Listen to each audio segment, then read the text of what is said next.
Dak Prescott, 2 years removed from his Offensive Rookie of the Year campaign. He's now trying to find a groove in an offense that does not have Des Bryant nor Jason Witten. It's Dak's team.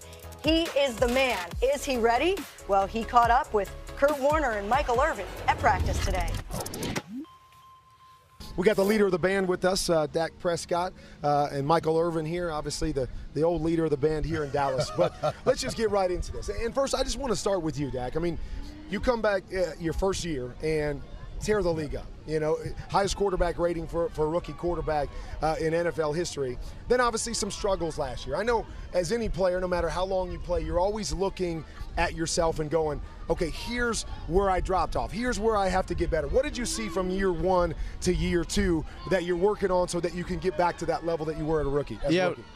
Most importantly, me, it's just about being more consistent. I think obviously I played some of my best games in my career last year, and then obviously I played some of my worst games. So it's about finding that consistency and delivering the ball, getting it downfield, being more accurate.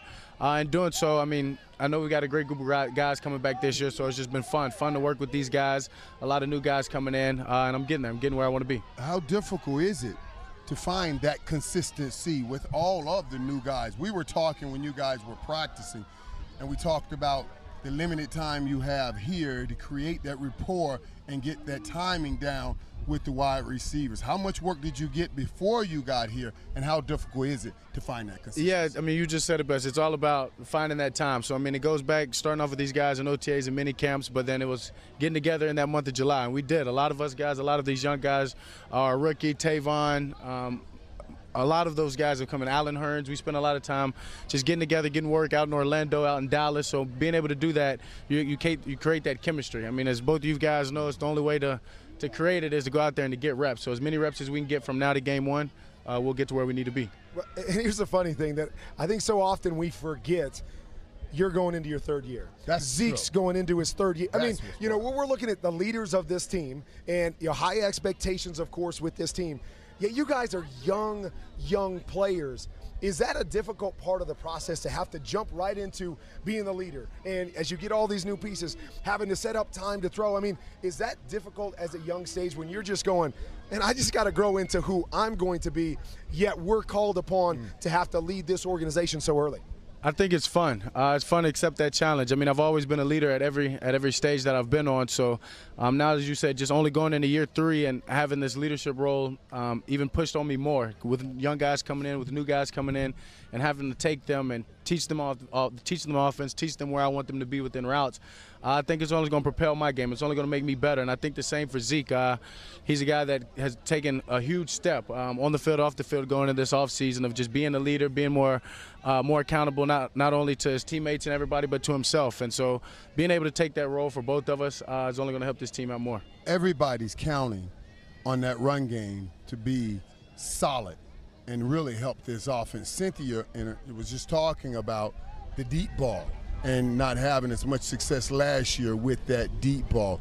Talk to me about what you see out here as it comes to when we're talking about that deep ball. What receiver you see stepping up, making plays, and we can expect to make some plays deep ball on the deep ball. Yeah, when we add the guys that we added this offseason with the Tavon Austin, the Deontay Thompson, the guys that can really stretch the field, that's what camp's been. It's been about me dropping back and letting it go and trying to find out that place where we want the ball, where we want it thrown, so they can go out, run the defense, and go and get it. So it's been some misses, and it's going to be some misses, but that's fine. That's where we've got to find that medium of where we want to get to, and it's been fun. It's been fun just slinging that thing and trying to find that. So.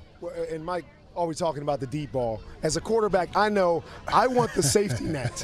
You know, where I don't have to wing it 40 yards. When I'm in 3rd and 6, I know who I'm going to and who's going to get open for me. I mean, we all have to believe that was Jason Witten for you, for Tony Romo over the last, dozen plus years. Who is that guy, right? Who has emerged for you to go, okay, we get into one of those critical situations. Yeah, I know who I can throw the deep ball to. I know who I can hand it off to.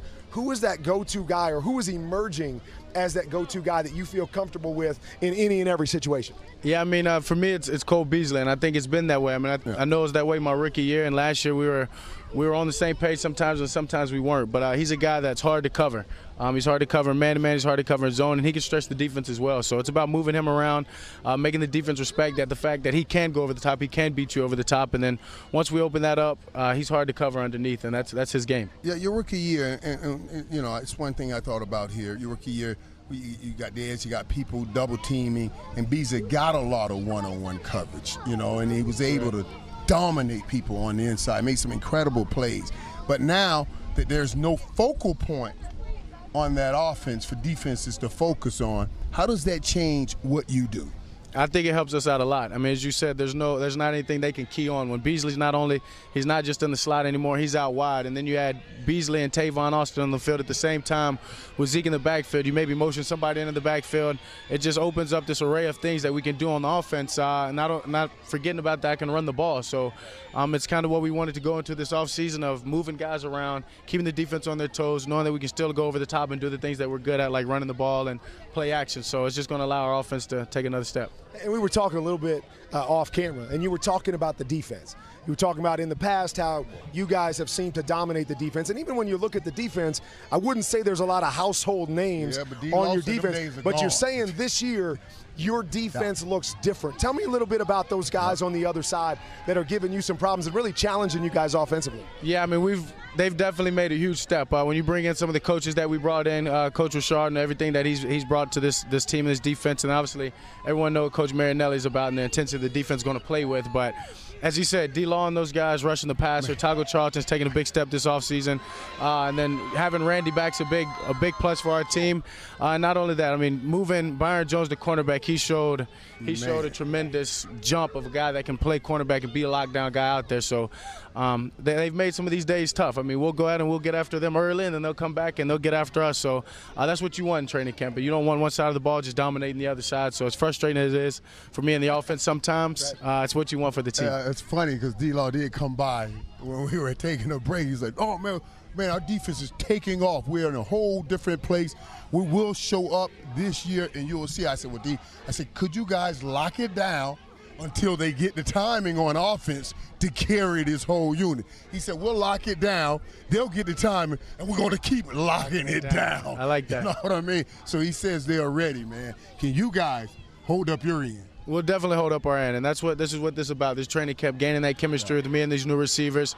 As everyone knows, our run game is going to be there, and that's just going to open up the rest of our passing game and our play-action game. So as D-Law holds his end, we'll hold our end on offense.